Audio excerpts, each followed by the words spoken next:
الأصدقاء الأعزاء، الصديقات العزيزات في كل مكان، مرحبا، وأنتم تستمتعون بمشاهدة فيديوهات بشار الأسد ولونا الشبل المسربة. أعتقد لا ضير من طرح هذه التساؤلات على أنفسكم وعلى الإعلام وعلى الإعلاميين المنخرطين حاليا سواء على القنوات وفي السوشيال ميديا في تحليل هذه الفيديوهات السخيفة والتافهة. أولا أولا لماذا لم يتم اكتشاف ملفات تتعلق باغتيال رئيس الوزراء اللبناني الأسبق الشهيد رفيق الحريري؟ ملفات تدين نظام بشار الأسد بالدليل القطعي الثبوت والدلالة، وتدين حزب الله فيما يتعلق بالجريمة البشعة التي شهدها لبنان وهزت لبنان والعالم العربي. يعني جرى اكتشاف صور بشار الأسد بالكلاسين من أيام ما كان ببطن أمه ولبين ما صار مراهق لبين ما صار رئيس وكل هالقصص، لكن لا يوجد هنالك دليل واحد. هل هذا معقول يتعلق بجريمة اغتيال الحريري؟ هل هذا منطقي؟ هل هذا معقول؟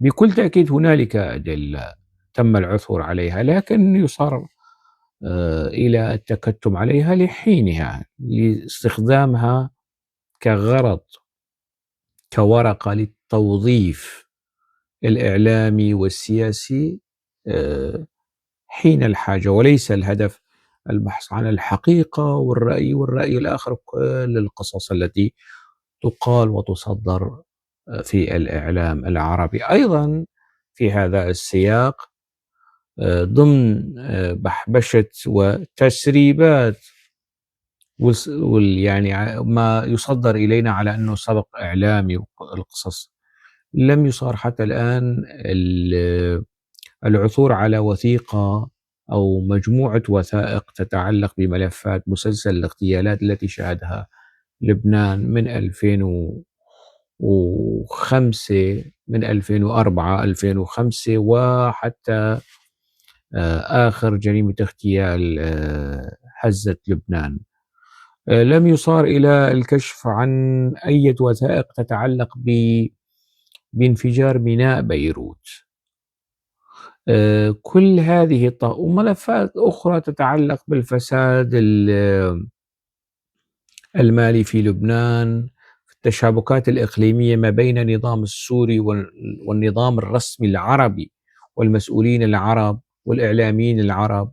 هذه القضايا يصار إلى التكتم عليها. هي أسرار يعني في حوزة نظام الجولاني، والاستخبارات العربية فورا يعني انتقلت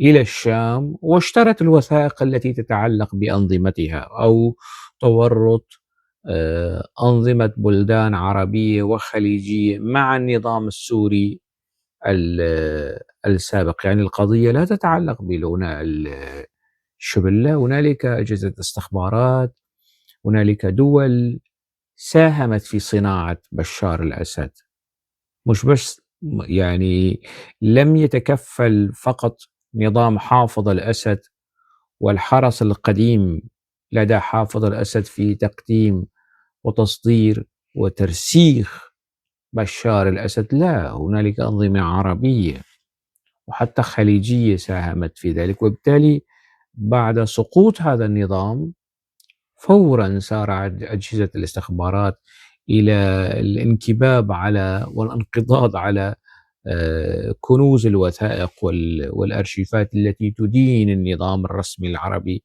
في صناعة هكذا زعيم وفرضه على السوريين. لم نشهد حتى الآن بعد مرور سنة شيء من هذا القبيل، فقط يعني طلعوا صور كلاسين بشار الأسد. طبعًا بشار الأسد شخص رديء ويعني تمت صناعته، تمت صناعته والكل تورط في صناعته، من ضمنهم الموجودين الآن أو قسم من الموجودين الآن في السلطة السورية الحاكمة. عطفًا على ما سلف، لماذا لم يتم الكشف عن الكثير من الأمور والملفات الغامضة التي كانت موجودة على زمن حافظ الأسد، نظام حافظ الأسد، طالما أنه كل أرشيف الدولة وملفات الاستخبارات السورية الآن تحت يد نظام الجولاني. ضعوا يعني جانبًا مسألة التهرب، يعني أنا بالنسبة لإلي كشف مصير الناقدة السورية رشا العلي التي جرى اختطافها على زمن حكم الجولاني، نظام الجولاني، أهم بكثير من هذه الفيديوهات. الكشف عن مصير عبد العزيز الخير أهم بكثير من هذه الفيديوهات. الكشف عن مصير رزان زيتوني ورفاقها الأربعة أهم بكثير جدًا، جدًا من هذه الفيديوهات السخيفة التي يعني آآ سأتحدث لماذا، يعني سأقول رأيي لماذا ظهرت الآن، وربما يعني ترون فيديوهات أخرى يعني في كل مناسبة للدفع أبو محمد الجولاني نحو التصدر. يعني لا يمدحون أبو محمد الجولاني بشكل مباشر، لكن يكشفون فضائح بشار الأسد. لماذا؟ هذا هو السؤال الذي سأطرحه وسأحاول الإجابة عنه في هذا الحديث. يعني هذه الفيديوهات يعني تم ضبطها أو العثور عليها منذ سنة، والنظام السياسي والأمني والعسكري والاقتصادي المسؤول عن إخفاء هذه الفيديوهات والنظام السوري، والنظام سقط وظهرت فضائحه، وبالتالي هذه الفيديوهات لا ينطبق عليها وصف التسريبات. التسريبات فيما يتعلق في تقديري في العرف الصحفي نظام قائم، يعني ما يتعلق وثائق الآن تتعلق بنظام كوريا الشمالية أو النظام التركي أو النظام الأمريكي أو أي نظام قائم حاليا موجود سواء كان قمعي أو ديمقراطي أو أي شيء، هذا نعم الوثائق والفيديوهات وثائق بصرية، وثائق تحريرية، كتابية، سمعية، بصرية، أي شيء تتعلق بهذه الأنظمة وتكشف فضائحها، هذه ينطبق عليها وصف التسريبات. يعني بشار الأسد كلاسينو صارت يعني برسم المشاع وتُعرض يعني، فيا هالفيديوهات شو تسريبات؟ من تسريبات عن ماذا يعني؟ ما النظام سقط منذ سنة. اللي بيحاول يضخّم هذا الموضوع إعلاميًا وسياسيًا ويبني ويعيد ويكرر ما قيل في بشار الأسد، إنه أهبل ومجنون وسمج وتافه وحقير كل ما يخطر على بالكم، صحيح. لكن هذا الأهبل الحقير السمج الطفيلي اللزج البايخ الكل شيء، عزمي بشارة كان يجالسه، أمراء الخليج كانوا يجالسونه، أسد السنة رجب طيب أردوغان كان يقول له أخي، بترضوها لزعيمكم رجب طيب أردوغان أنه واحد من هالنوعية من هالفصيلة الرخوية الطفيلية اللزجة الدموية أن يكون أخ لرجب طيب أردوغان ما بترضوها يعني رأيين وما بترضوها، وبالتالي التشنيع والتنكيل في بشار الأسد صار لزوم ما لا يلزم يعني مثل التنكيل في جثة ميت يعني في جثة ميت، هذا ليس دفاع يعني. موقفي من بشار الأسد معروف، وأنا كنت أنتقد نظام بشار الأسد وأنا في دمشق، والصحافة أرشيف الصحافة العربية، صحيفة المستقبل، صحيفة الحياة، يعني تفقأ أعين من يكذب هذا الكلام يعني. عندما كان الكثير من هؤلاء اللي كانوا مع بشار الأسد، أنا كنت معارض لنظام بشار الأسد ومن قلب دمشق، من العاصمة السورية، من عرين الأسد اللي صارت الآن عرين الجولاني. المهم، فالتنكيل هذه، عملية التنكيل هذه ما لها لازمة إلا للتغطية على شيء آخر. ما هو هذا الشيء الذي يصار إلى التغطية عليه بإظهار هذه الفيديوهات وتضخيمها والترويج لها وحلقات وتحليل والتحليل البصري والتحليل السياسي والتحليل النفسي؟ هذا كله مشان شو؟ مشان التغطية على هذا.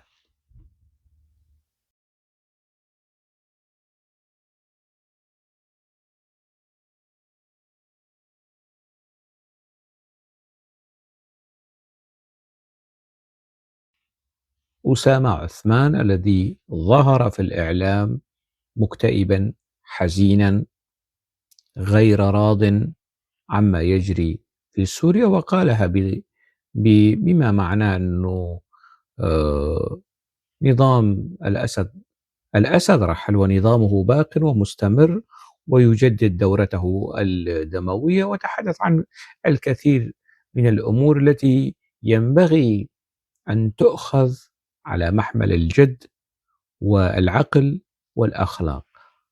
تم التهجم عليه، شنعوا فيه، ساووه فلول، رغم أنه هذا الرجل يعني له أفضال على مستقبل سوريا، لأنه أحد مهندسي ملف قيصر يعني.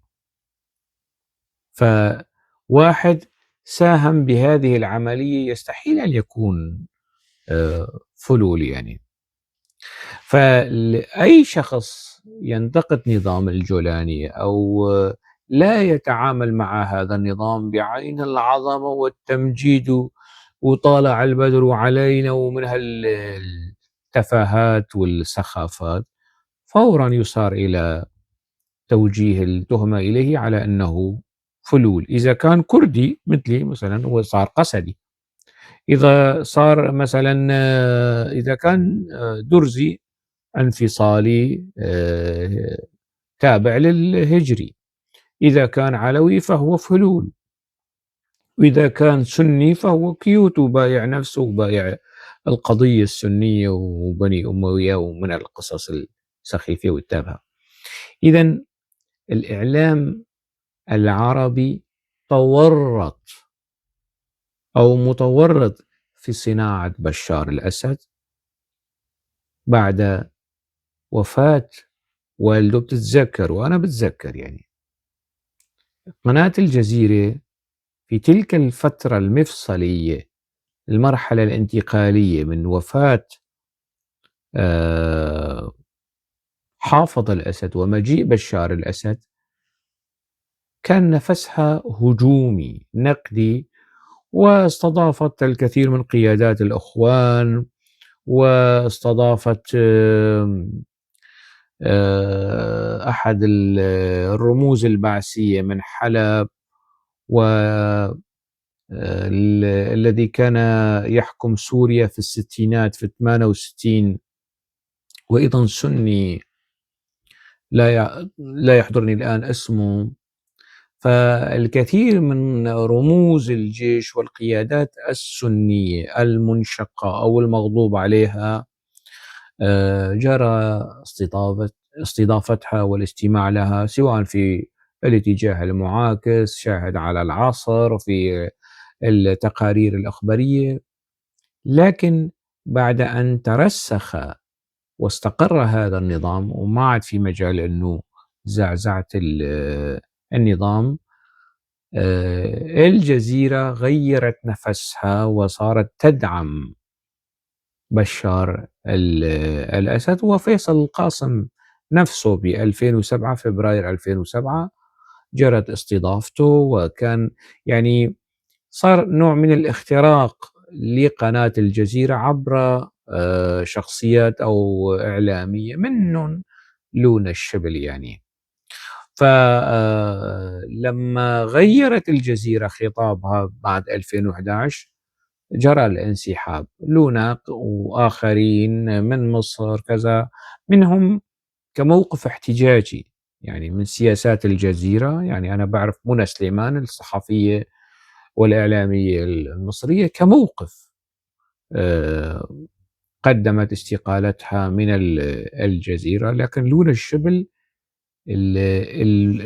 ما بعد الاستقالة ظهر أنه هي في الأصل كانت محسوبة على النظام السوري ومجندة من قبل النظام السوري لتكون عين النظام السوري داخل قناة الجزيرة في تلك الفترة. يعني فترة 2002 2003 وحتى 2008 حتى 2010 الإعلام العربي، قناة الجزيرة، قناة العربية، قنوات أخرى ساهموا وتورطوا في صناعة بشار الأسد وتصدير بشار الأسد كرجل حكيم ورجل إصلاحي ورجل علم وثقافة ومتنور وشاب، وهو ليس صورة طبق الأصل عن والده الطاغية الدكتاتور. طبعا الموضوع هذا تجاوز الإعلام العربي إلى الإعلام التركي. الدول مصالح، وحيثما تذهب مصالح هذه الدول يذهب إعلام هذه الدول للتسويق والترويج لهذه العلاقة بين أنظمتها والنظام السوري حفاظا على المصالح. هذه الفترة فترة صناعة بشار الأسد الكل كان ضالع فيها، الإعلام الإيراني، الإعلام التركي، الإعلام الخليجي، عدا عن إعلام النظام السوري. هذا موضوع آخر، هذا يعني كلام مفروغ منه. هذه الفترة كانت مدخمة بعملية الترويج والتنصيع والتلميع والتقديم. حتى يعني عندما صارت الأحداث في البدايات الإعلام العربي كان متريث يعني في الأشهر الأولى، لكن بعدين خلاص اتخذ القرار وتورط في عملية الشيطنة والانقلاب على بشار الأسد. في السنوات الأخيرة خفض الإعلام العربي من مستوى الحدية في تناول النظام السوري. الإعلام الإماراتي، الإعلام السعودي، الإعلام القطري، تتذكروا يعني ب2020 21 22 23 حتى الأشهر الأولى من 24 يعني منتصف 24 يعني الإعلام العربي كان في اتجاه إعادة تعويم بشار الأسد وإعادة تأهيله للحضن العربي وللعالم العربي وإدماجه في النظام الرسمي العربي. طبعا هذا كان سعي سياسي مرفق بسعي إعلامي، ما يعني ينسى حدا الموضوع. الآن خلاص سقط بشار الأسد والإعلام بلش بقى يحكي في الفضائح. يعني صار مش بس إعلام يتوخى الرصانة إعلام فضائحي. يعني رسائل بشار الأسد السرية في غرف نومه، يعني إن لو كان الموضوع مسموح لكانوا يعني نشروا له فيديوهات جنسية مع زوجته أو مع لون الشبل أو مع أي شخصية نسائية محسوبة على أو ضمن النظام السوري لكانوا طالعوا وربما يطالعوا، ربما يعني يكون هنالك شيء من هذا القبيل. الآن صار شيء تاني، صار عملية نمذجة وتصدير وتلميع لأبو محمد الجولاني الإرهابي الذي كان يشتم الأنظمة العربية. بشار الأسد كمان شتم النظام العربي بأقذر أنصاف الرجال، وكان يهين الزعماء والقادة العرب مثل القذافي لما كان بيشتم الأنظمة العربية. بشار الأسد أيضا في فترات احتداد الصراع خلص يعني حط كل البيض تبعه في السلة الإيرانية في السلة الروسية وطلق، مثل ما قذافي كمان طلق العالم العربي وكذا وصار يحسب نفسه كدولة إفريقية مش عربية. آه، بشار الأسد نفس القصة.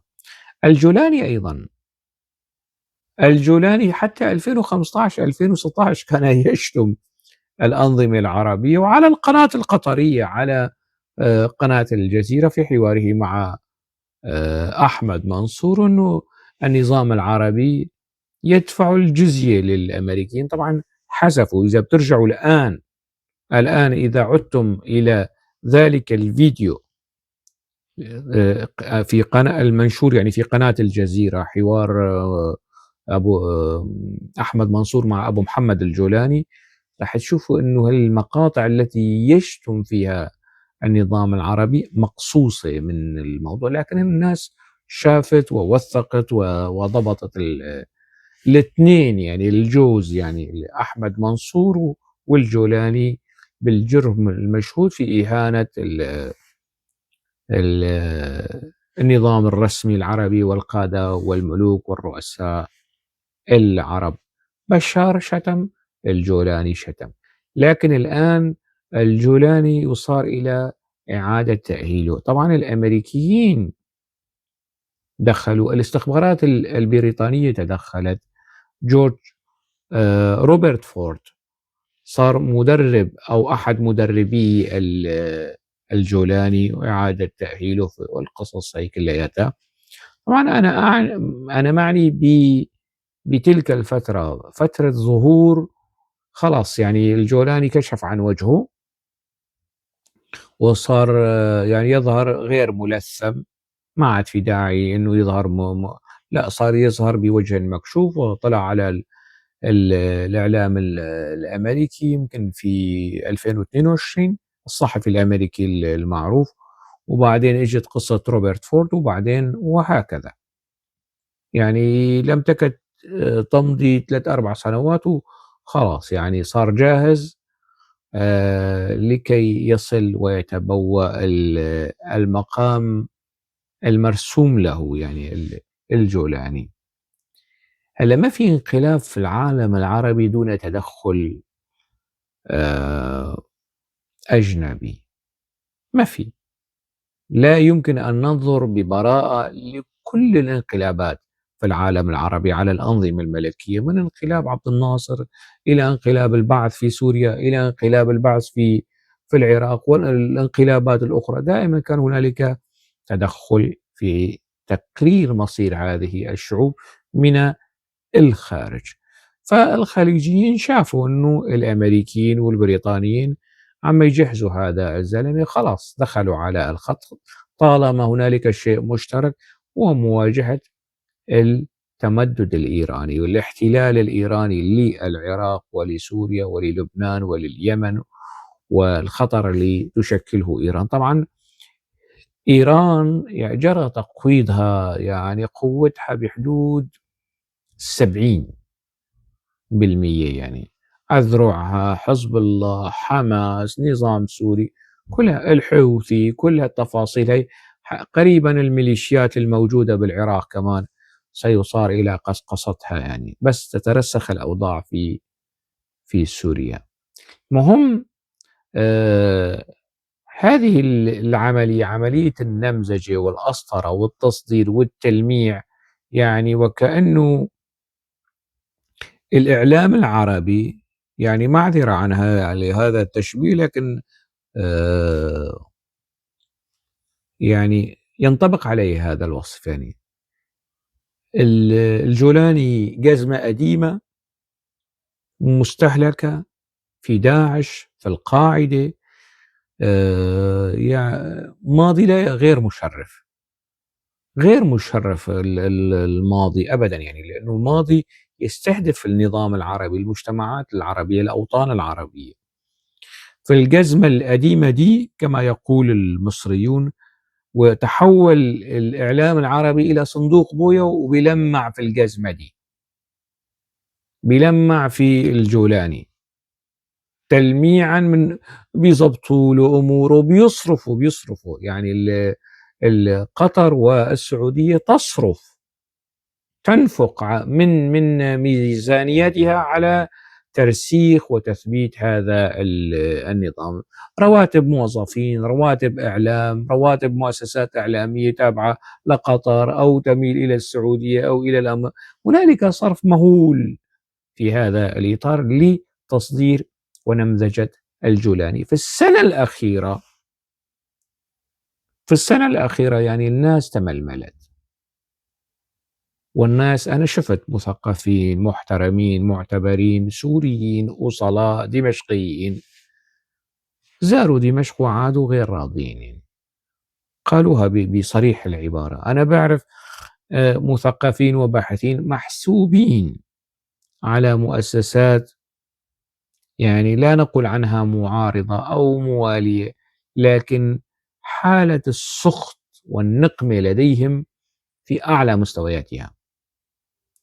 حتى قبل فترة قريبة، يعني قبل شهر تقريبا، يعني شفت، يعني عندي لي تواصل مع مثقفين كذا، فظهرت قصة أسامة عثمان وجرى استهدافه والهجوم عليه، وهذه القصة الأخلاقية الحقوقية السياسية الوطنية أوجعت نظام الجولاني وأفسدت على الإعلام العربي مسألة نمذجة وتصدير الجولاني على أنه الزعيم والمخلص والريس والبتاع. ظهور أسامة عثمان بتلك الهيئة، بهدوئه، بخيبته، بملامحه، بثقته بنفسه، بكلامه الوطني المتوازن، ما حدا رد عليه بالمنطق والحجة، الكل استهدفوه. يعني كانت مفاجأة المفاجآت وصدمة الصدمات التي زلزلت الأرض من تحت أقدام من يحاولون نمذجة الجولاني. ماذا جرى؟ طالعوا الفيديوهات، شوفوا الرئيس السابق شو كان. نحن بنعرف الرئيس السابق واحد عم يضرب براميل، بيضرب كيماوي، يعني طبيعي راح يحتقر شعبه وجنوده. المسائل يحتقر الغوطة ويلعن الغوطة ويلعن لعن سوريا كلياتها، ما بده يلعن الغوطة. ليش؟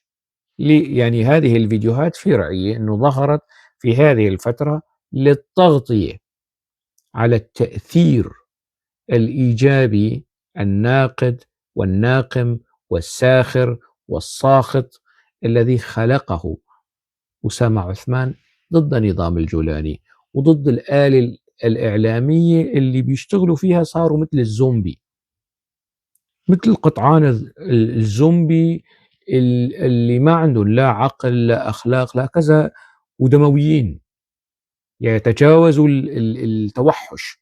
حتى الوحوش مش هيك. هلا القطعان الزومبي موتى يعودون إلى الحياة ومتوحشين وبيعيشوا على الدم. نفس القصة، أي شخص ينتقد الجولاني بيهجموا عليه، بيهتكوا عرضه، ويعني يعني ما ضل حدا، ما ضل حدا من أولاد الأحبة وما تطاول على أسامة عثمان. ما ضل حدا يعني من الجولانيين وبني أمية والطائفيين والفاشيين، ما ضل حدا وما هجم على هذا الرجل واستهدفه وطعن فيه وشكك فيه. يعني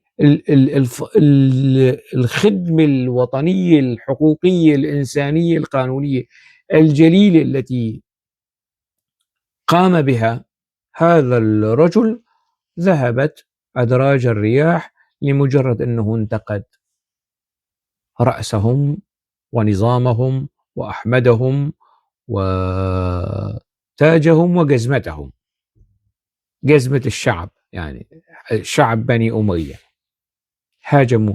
هذه الفيديوهات ظهرت لكي تغطي على هذه المسألة، وغطت إلى فترة ما، ولكي تقول للسوريين شوفوا الجولاني الجميل الكيوت المحترم، وشوفوا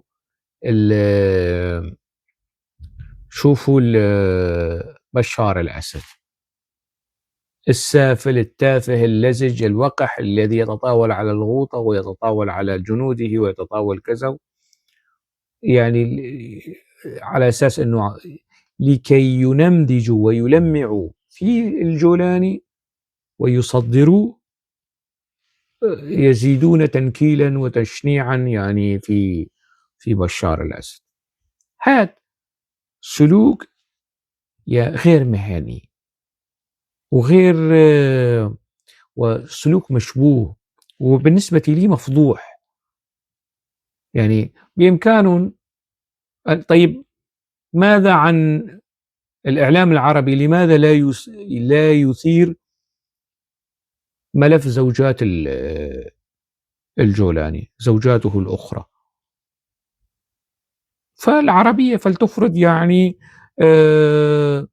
مساحة استقصائية وثائقية سرية للخوض في هذا الموضوع. لماذا العربية أو الجزيرة أو أي مؤسسة إعلامية عربية أخرى لا تذهب ولا تبحث في ملفات وأرشيف الجولاني عندما كان معتقلا لدى الأمريكيين؟ مش بس هيك، يعني هذه المؤسسات الإعلامية بإمكانها إن أرادت أن تستفيد من كنز الأرشيف الموجود في نظام الجولاني ورصد تلك الحقبة، حقبة ذهاب الجولاني المرة الأولى والمرة الثانية واعتقال الجولاني والتحقيقات التي جرت مع الجولاني كلها موجودة.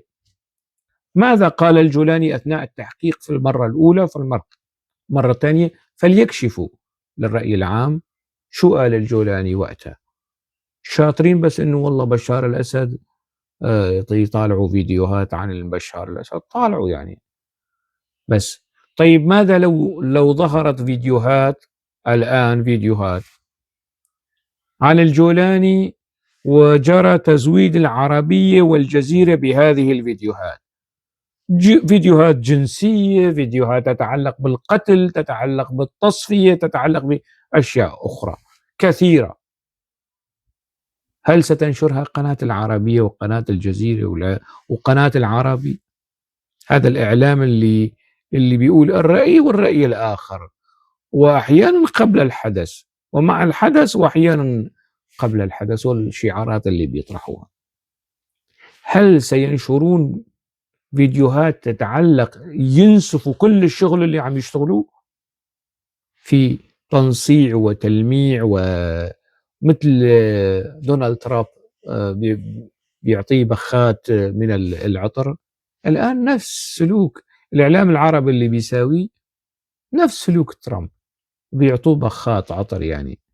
لكن لا يوجد هنالك ضمانات أنه هذا الإعلام سيبقى على هذا النفس التعطيري التلميعي التنصيعي لشخصية الجولاني. لا يوجد ضمانات، لأنه هذا الإعلام فعلها مع بشار الأسد، لمعه وعطره ونصعه وصدره للعالم العربي وللسوريين.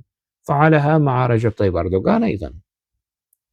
نتذكر نحن أيام ما كان الإعلام العربي كله، مش بس الجزيرة، الكل كان يقدم رجب طيب أردوغان بوصفه زعيما عربيا مش إسلاميا، زعيما عربيا، وتركيا الدولة ال 22 أو 23 العربي.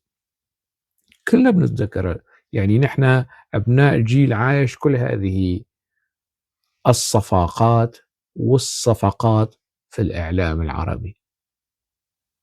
إذن كل هذه التفاصيل هي اللي نمذجت الجولاني، صناعة الزعيم. بدك تعلي من مقام الجولاني، نكل في بشار الأسد أكثر في أمور لا تستوجب، خلاص الموضوع انتهى. يعني بقي فقط أنه يطالعوا وثائق أو فيديوهات جنسية لبشار الأسد، هذا وارد، ممكن يطالعوا هذا الشيء، أو مثلا وثائق تتعلق بعلاقة بشار الأسد يعني بالقاعدة. لك شو لنفترض هذا الأمر، يعني إما الجولاني جاي من حضن القاعدة، ربيب القاعدة، تلاميذ القاعدة، راح من عند بشار الأسد لعند القاعدة، ومن القاعدة أتى وحكم سوريا.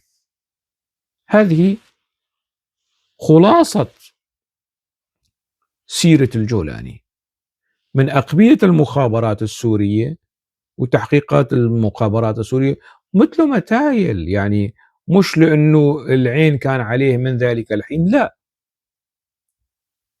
أبو القعقاع وأبو المعماع أبو البعباع كلهم هذلون اللي بعتهم بشار الأسد، وكانوا بي بالآلاف بالآلاف. يعني الدور الذي لعبته تركيا في فترة داعش وتزويد داعش بالمقاتلين الأجانب، وتركيا كانت ممر لتزويد داعش بالأجانب والفصائل الإرهابية التكفيرية في سوريا من 2011 فما فوق، فعلها بشار الأسد من 2003 ولغاية 2008 2009. يعني 5 6 سنين بشار الأسد كان يعني المؤونة الإرهابية من الأشخاص والمفخخات والذخائر اللي كانت تطلع من سوريا وبتروح تستهدف الأمريكيين والعراقيين، من ضمنهم هذا التفصيل الهامشي اللي اسمه أبو محمد الجولاني.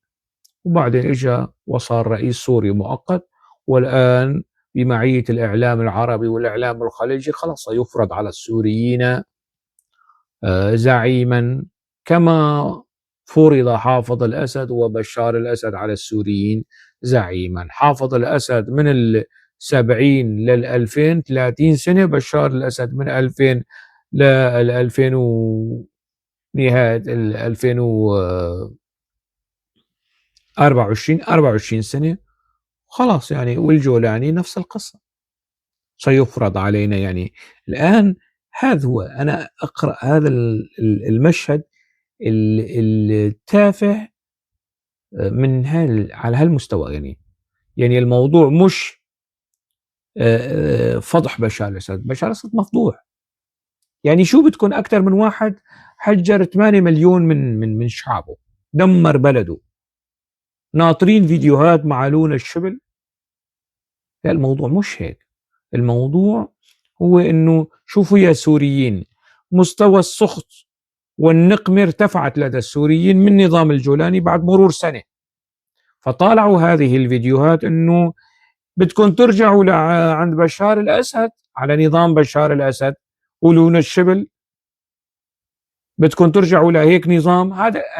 هذا الرجل كان يحكمكم، بشار الأسد كان يحكمكم بهذا المستوى من الصفاقة والوقاحة والندالة والسفالة، بدكم ترجعوا أم ستستحملون أبو محمد الجولاني الجميل وأحمدكم، ونرح نظبط لكم إياه ونخليه أحسن زعيم، سنصنع لكم زعيما على كيفكم. يعني سلوك الإعلام العربي وهذه التسريبات التي لا ينطبق عليها وصف التسريبات، أقرأه على هذا النحو، على أنه تفصيل من تفاصيل صناعة الزعيم. في سوريا وفرض هذا الزعيم المصنوع خارجيا على السوريين ونمزجته وأسطرته ونسب المعاجز وال والخوارق له على أنه المخلص وأبو محمد الفاتح والمحرر، وكله كذب بكذب بكذب بكذب، كله كذب. وبيسألوا الصحفي القناة رودا شو بالنسبة للأكراد؟ بعيوننا بعيوننا. والأكراد فرحوا بهالوصف، لك شو بعيونه، شو بعيونه والله لو في يشرب من دم الكردي. لك هاد صدامي هذا راح يدافع عن نظام صدام حسين، يقاتل الامريكي دفاع عن نظام صدام حسين، بده يحط الاكراد بعيونه، يحط الاكراد بعيونه كقتله وضحايا. ما انه شايف الميليشيات الزومبي تبعيته كيف يستهدف الاكراد، كيف يستهدف الكرد والقضيه الكرديه. نعم، هو يضع الكرد نصب عينيه كأهداف، مش كشركاء وأخوة وأنه بده يحبهم. يعني أبو محمد الجولاني بده يحط الأكراد بعيونه، والأكراد لازم يصدقوا، والسريان لازم يصدقوا، والمسيحيين لازم يصدقوا. أكاذيب وأباطيل و يعني كلام أبو محمد الجولاني. أنا شخصيا ما بصدق، لن أصدق طالما يعني هو غير قادر على محاكمة أبو عمشة وأبو الميش، هؤلاء اللي فظعوا في عفرين وفي الساحل السوري. بده يحط الأكراد بعيونه. خلونا نشوف كيف تتم عملية نمذجة وأسطرة وصناعة الجولاني عربيا وأمريكيا وإسرائيليا وتركيا. لو تشارك الكون كله في صناعة الجولاني لن أكون شريكا في صناعة هذا الطاغوت. والآن طاغوت يتمسكن حتى يتمكن. بشار الأسد أيضا كان هكذا، حافظ الأسد أيضا كان هكذا، شو اسمه أسامة بن لادن لما يعني المذيع بيحاوروا بيحسوا كأنه أحد المبشرين بالجنة، التقى والورع بيشرشروا من صوته، والزهد والاعتكاف يعني لا أحد يتوقع منه أنه يكون زعيم عصابة إرهابية، مجموعة من القتلة المأجورين التي يعني تتاجر بالدين وتسفك دماء الأبرياء بحجة إعلاء كلمة الله. هكذا كان أسامة بن لادن، وهكذا يعني تلاميذته لن يشذوا عن هذا النهج الدموي. أكتفي بهذا القدر. دمتم بألف